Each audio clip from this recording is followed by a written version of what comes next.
Ya, ini IHSG. Sesuai dengan antisipasi di morning briefing kita hari ini, IHSG-nya turun terkoreksi sampai ke level di sini 6760-an. Terus resistennya masih sama. Jadi dia akan bergerak dalam range 6760 sampai 6860 zigzag di sini. Nah, besok kemungkinan gimana? Besok kemungkinan IHSG akan bisa naik mantul.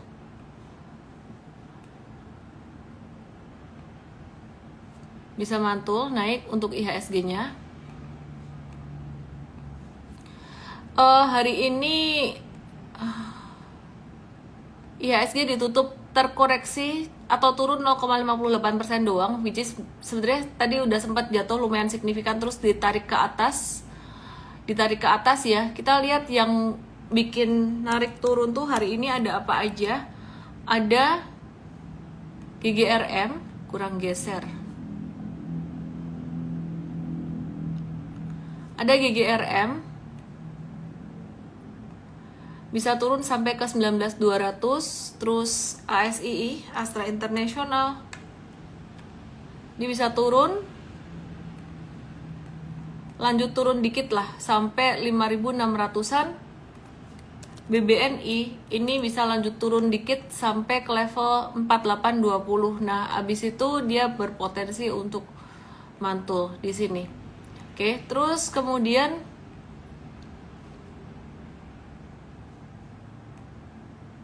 market value hari ini agak-agak sepi, 8,3 triliun. Lagi sepi sentimen, nggak ada sentimen apapun. Jadi malam hari ini aku IG live-nya nggak lama ya teman-teman ya, update market aja. Terus aku mau narik ini dulu kok nggak kelihatan dari ini ku. Udah kelihatan belum? Mau pamer silver button. Ya, jadi nggak banyak sentimen hari ini di market dan cenderung sideways aja. Nggak sampai yang gimana-gimana. Tapi kita ngelihat sejak tanggal 2 November kemarin sampai hari ini, meskipun 2 hari terakhir IHSG turun, kita ngelihat sebenarnya market itu sedang membuat satu fondasi yang baru, ada sideways baru di bawah untuk mengawali tren yang lebih baik di bulan November dan Desember ini. Ya, jadi meskipun beberapa hari ini cenderung turun, 2 hari cenderung turun, ini turunnya normal menurut aku dan akan mengawali tren yang lebih baik di bulan November dan Desember. Asing hari ini net sell di pasar reguler 739,5 miliar.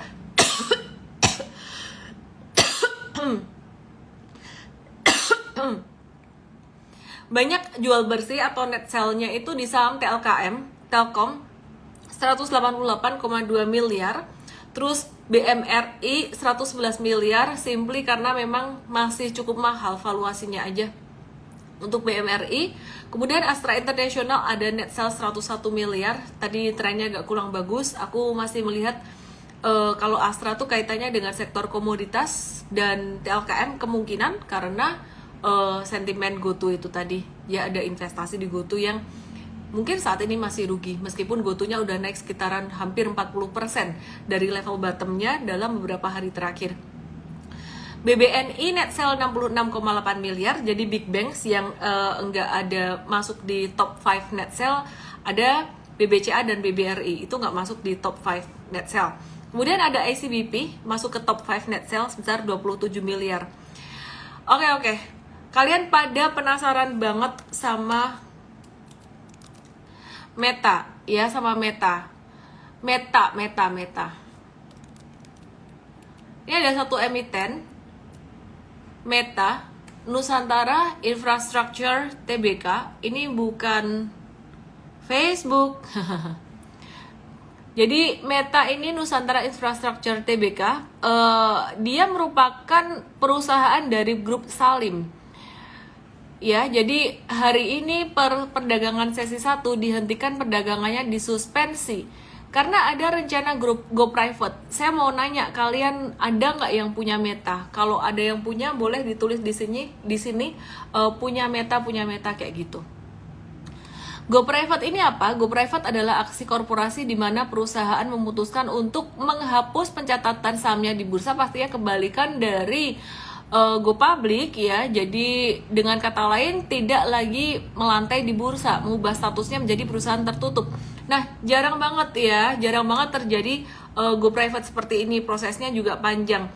Apa sih yang biasanya menyebabkan perusahaan melakukan go private? Yang menyebabkan perusahaan melakukan go private pastinya satu, yang paling signifikan, gak butuh duit lagi dari publik. Pendanaannya mungkin udah cukup, atau dia memutuskan untuk ada pendanaan yang lain gitu, dapat pendanaan dari sumber yang lainnya. Nah, tentang Meta ya, Meta ini dia masih membutuhkan persetujuan dari rapat umum pemegang saham luar biasa pada 19 Desember 2023 nanti. Setelah pengumuman hari ini, Bursa Efek Indonesia akan melakukan proses hearing atau dengar pendapat terkait dengan apa yang menjadi latar belakang dilakukannya delisting sukarela oleh Meta. Jadi penyebabnya belum dikasih tahu, tapi intinya sih gue nggak butuh duit lagi lah dari publik gitu. Udah cukup pendanaannya, karena prinsipnya dari IPO itu sebenarnya mencari pendanaan, itu yang nomor satu prinsipnya. Terus gimana nasib duit investor? Biasanya perusahaan yang go private itu diwajibkan akan melakukan buyback sahamnya di publik. Jadi nanti akan dibuka lagi. Sehingga kedepannya akan ada potensi saham retail ini akan dibeli kembali oleh Meta.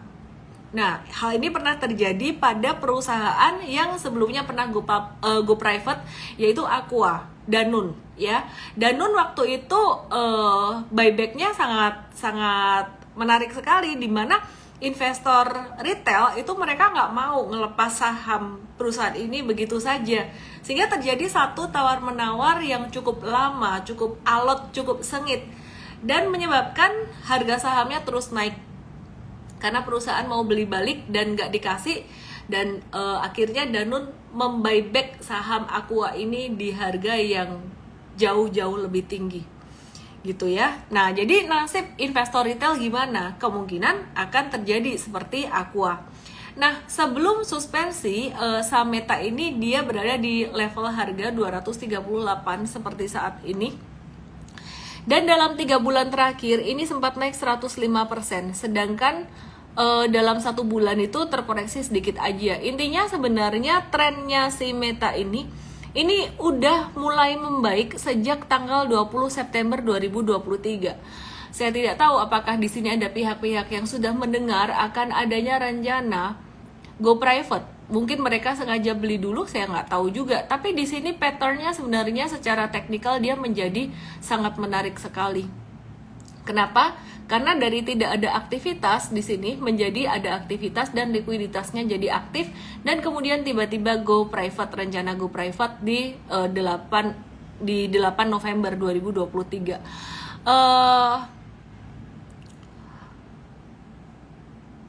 Ya, jadi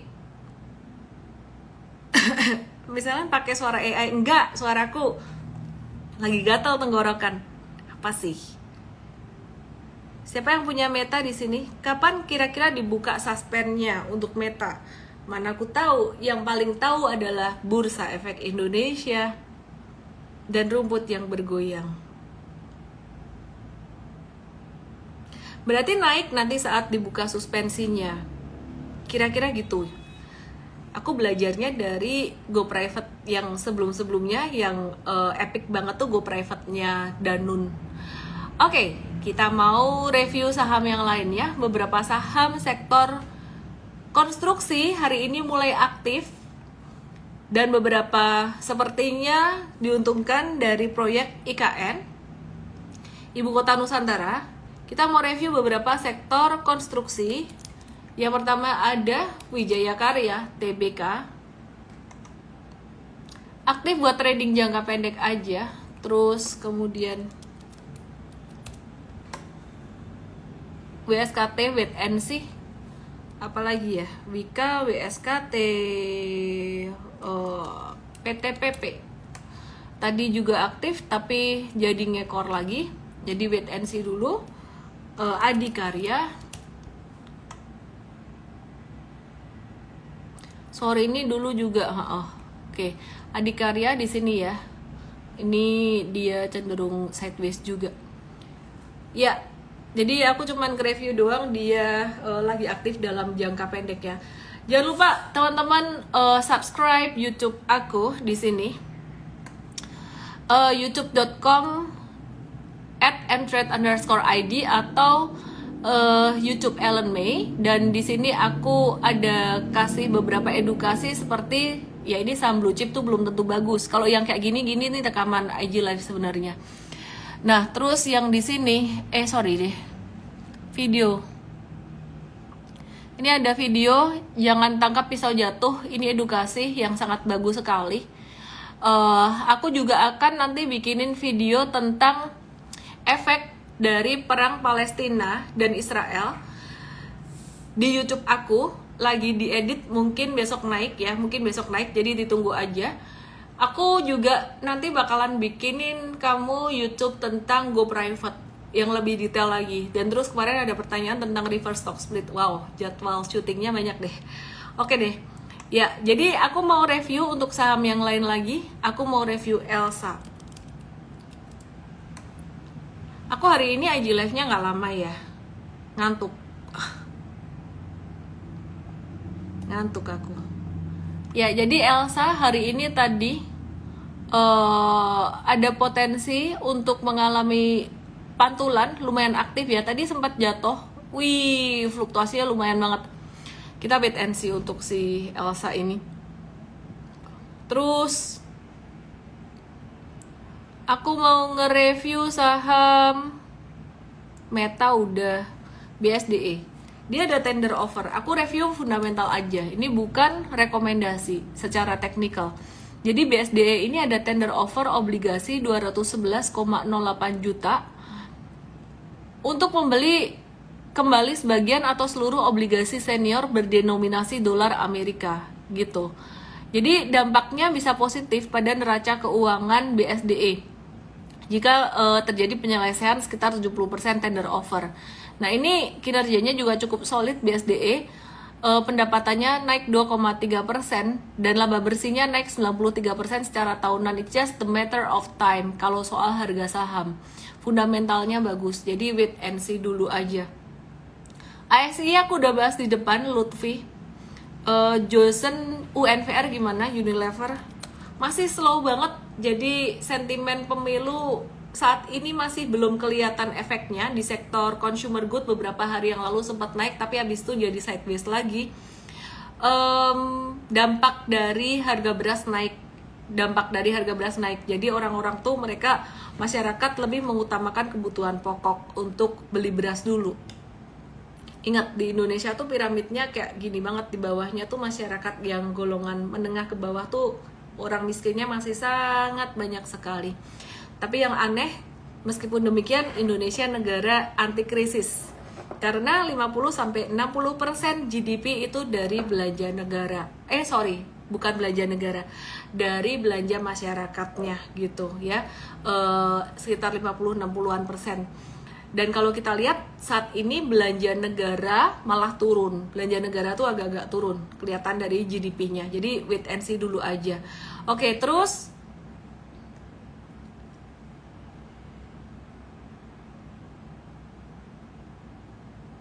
kenapa orang miskin banyak yang gemuk? Pertanyaan yang aneh.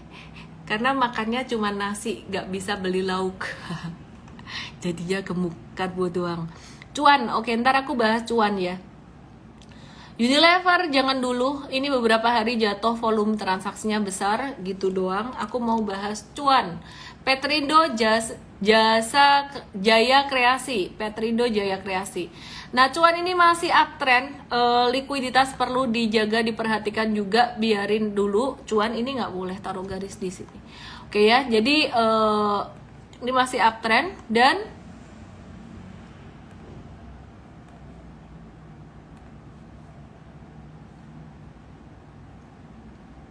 Ya, ini masih uptrend ya. Kita nunggu dia membentuk satu high dan sideways dulu aja, wait and see dulu aja. Dia lagi mengakuisisi 34% saham Petro atau sekitaran 342,92 juta saham, setara 34% dari total modal ditempatkan. Nah, tujuannya buat menambah aset. Sekarang kita kalau mau trading ini wait and see dulu. Entry di berapa, tunggu sebentar. Ini biar dia, kenapa sih saya ngomongnya belepotan, aneh. Bentar. Tarik napas dulu. Hembuskan. Oke. Ulang. Cuan. Kita menunggu dia membentuk satu high dulu. High itu bentuknya gunung. Kayak gini. Jadi mesti ada satu candle untuk pembalikan arah sedikit, baru kita bisa pasangin Fibonacci. Kalau kayak gini, kita nggak bisa masang garis Fibonacci. Jadi Fibonacci itu mesti ditaruh di extreme low dan extreme high. Nah, ini nggak bisa nih extreme high. Kalau pakai kayak gini Fibonacci-nya di angka 4940. Tapi kita mesti nunggu extreme high dulu baru bisa masang Fibonacci-nya. Oke, wait and see dulu ya. Sing tenang. Kebanyakan makan martabak. Antonius Leo capek ya juga ya. Berita cuan nggak hoax ya? Let me check ya. Ini sumbernya dari katadata.co.id. Jadi mestinya sih nggak hoax seharusnya. Oke, kita mau cek INTP yang barusan ada transaksi negosiasi gila banget. 20 triliun dan belinya di atas harga pasar sekitaran rata-rata 10.400. Padahal harga kemarin tuh sekitaran 10 ribuan doang, 9.900 dan tertinggi ngomongnya belepotan hari ini, dan tertinggi 10.200 gitu. Nah, si INTP ini kemarin aneh banget, pokoknya ada transaksi nego tinggi. Nah, ada berita terbaru nih. INTP ini ada pengendali baru ya. Jadi ada pengendali baru. Transaksi kemarin ini sudah bisa dijelaskan per hari ini. Jumlahnya 18,77 juta lot saham di harga 11 ribuan, 11 ribu malahan, 0,21 per saham atau di atas harga pasar reguler. Jadi di sini dia 11 ribuan tuh di sini, deneng di sini nih, aneh banget nih. Di atas harga pasar reguler per penutupan sesi 1 di sini 9.900. Kenapa? Ini keanehan kemarin tuh transaksi di atas harga pasar terjadi karena restrukturisasi perusahaan pengendali INTP yang sebelumnya berstatus pemilik tidak langsung INTP menjadi pemilik langsung INTP. Jadi efektif sejak 7 November 2023, Heidelberg ini menjadi pengendali dan pemegang saham majority INTP sebanyak 1,87 miliar atau setara 51% belinya di atas ini. Merujuk data resmi yang disampaikan INTP pada halaman dari IDX. Penjual saham INTP ini siapa? Jadi penjualnya adalah Birchwood Omnial Limited, sehingga dengan transaksi ini maka kepemilikan Birchwood ini di INTP udah nggak ada lagi. Jadi transaksi negosiasi terbesar sepanjang aku trading dan investasi saham dari Birchwood dijual ke Heidelberg, tujuannya adalah restrukturisasi gitu. Sebelumnya juga dikabarkan INTP bakalan mengakuisisi 100% saham di PT Semen Grobogan. Wait and see dulu. Akuisisi ini berpotensi buat naikin portfolio INTP jadi 28 juta ton per tahun. Dan pangsa pasarnya berpotensi tumbuh 2-3%. Bagus nggak ini? Ada perubahan kepemilikan dan juga pengendali baru. Kemungkinan secara manajemen akan ada perbaikan, dan biasanya kalau ada perubahan manajemen pastinya menuju ke arah yang lebih baik ya. Kita lihat aja, intinya ujung-ujungnya tetap harus dikonfirmasi pakai chart. Sudah paham semuanya, sudah jelas kenapa INTP kemarin ada transaksi nego 20 triliun dan itu nggak mungkin trading error. Aneh banget, masa trading error segitu banyak. Jessica, Angela, Meta udah aku bahas tadi, nanti malam nonton YouTubeku aja kalau mau tahu lebih lengkap lagi. Jadi di bump di YouTube tapi agak maleman. Oke, terus bentar ya. Lagi mikir. Sebentar ya, aku pikir sebentar ya.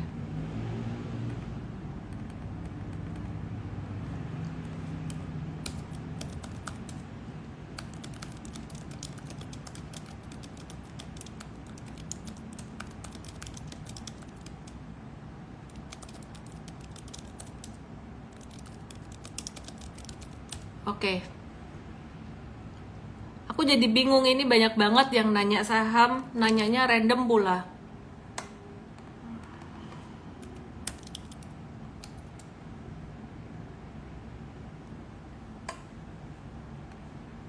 Hari Sabtu nanti ada seminar online tentang trading saham dan teman-teman ikut ya hari Sabtu nanti ya. Oke. Ya. Perhatikan di sini Pegas gimana? Aduh, ya pasti ini turun banget nih karena hari ini banyak banget yang nanya. Aku mesti ngomong gimana? Ini aku cuma ngomong satu hal aja, masih bisa turun lagi. Ini loh enaknya aku kalau ngomong di publik bareng-bareng, bukan personal coaching. Makanya aku nggak terima personal coaching, karena kalau personal coaching orang dikasih tahu kayak gini terus mukanya sedih tuh aku jadi ikutan sedih. Jadi aku susah untuk berbicara jujur gitu. Aku harus berbicara jujur. Pegas bisa turun sampai 960, sampai 1000 sampai 960. Volume transaksinya besar. Jika seandainya saya salah terjadi pantulan, that's good for you. Tapi dalam trading, investasi, kita mesti mengantisipasi resiko dulu ya. Jadi mesti mengantisipasi resiko dulu. Ini udah bisa turun lebih dalam. Terus kita lihat untuk sektor oil. Ini Medco juga turun lumayan signifikan, lumayan dalam. Terus selain itu ada Elsa. Ya, Elsa di sini. Ini dia cuman mantul dikit doang, kena reject di bawah, mantul lagi. Jadi untuk Medco jangan dulu, wait and see dulu. Terus Elsa tadi kita udah bahas, aku skip jadinya. Pegas jangan dulu deh, Pegasnya ini masih tanda-tanda dia bearish banget, masih bisa jatuh banget gitu. Pertanyaannya sangat random sekali. Ada yang nanya SMRA juga. SMRA udah naik lumayan signifikan dan udah divergen. Wait and see dulu ya. PGEO bakalan turun. Kayak gini nih tanda-tanda dia mau turun.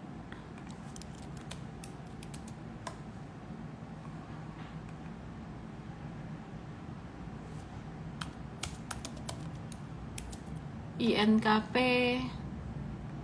belum aman, masih bisa turun. Yang buat trading wait and see dulu. BRIS bisa lanjut turun lagi, BRIS bakalan lanjut turun lagi. Hayya, Big Banks, perbankan selain Big Banks tuh hati-hati ya.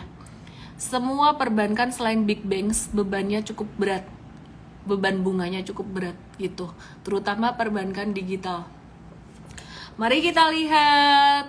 Aku mau bahas satu yang tadi aku inget, kok jadi lupa sih. Coba diingetin dong. Kalian tadi nanya apa ya? Oh, aku ingat sekarang.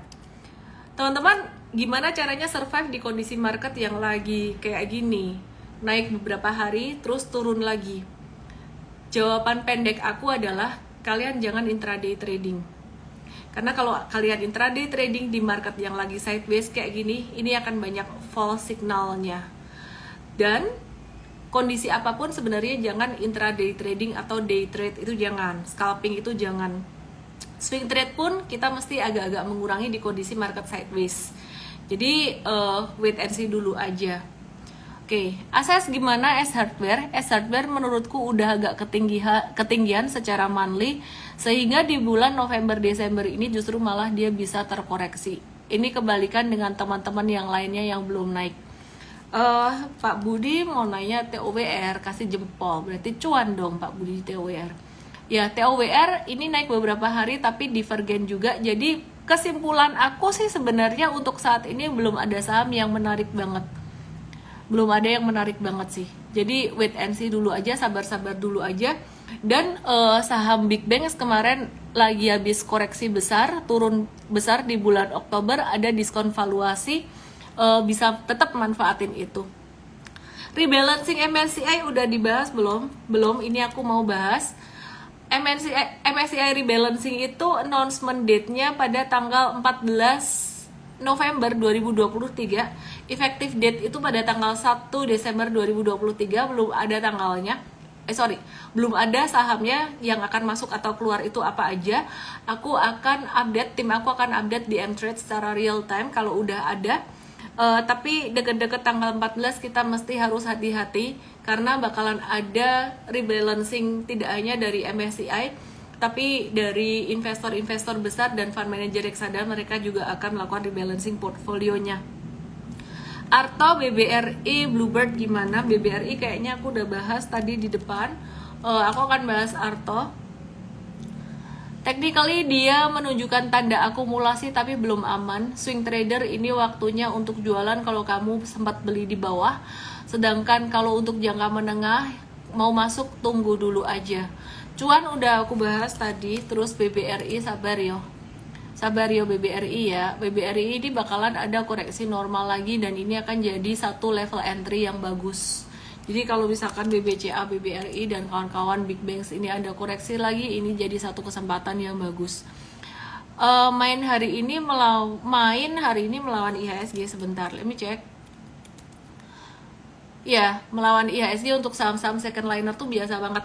Besok jam 8 malam saya ada nge-live bareng dengan Pak Yahya Setia Atmaja, beliau adalah CEO dari Bank BCA, dan juga dengan Ibu Vera Evelyn, beliau adalah Direktur Keuangan Bank BCA, dan bersama BCA Sekuritas juga. Jadi besok aku tuh nge-live dulu mungkin sekitar 7.45an buat ngeramein kalian masuk.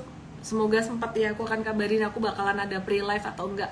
Tapi kemudian jam 8 aku akan join live dari BCA Sekuritas. Tetap kalian masih bisa buka akun aku aja, lihat akun aku jam 8. Aku bareng dengan Pak Yahya, Ibu Vera Evelyn, dan juga dengan tim dari BCA Sekuritas gitu. Jadi cus besok jam 8 nyalain alarm kamu karena ada yang spesial, dan di situ aku jadi narasumber. Jadi dengerin Pak Yahya menyampaikan materi itu akan sangat bagus sekali pastinya, sangat insightful banget juga Ibu Vera. Thank you semuanya, salam profit, selamat malam, dan jangan lupa ada workshop Super Trader tanggal 6-7 Januari 2024. Jangan sampai kamu kehabisan tempat, langsung aja ke supertrader.id. Dadah.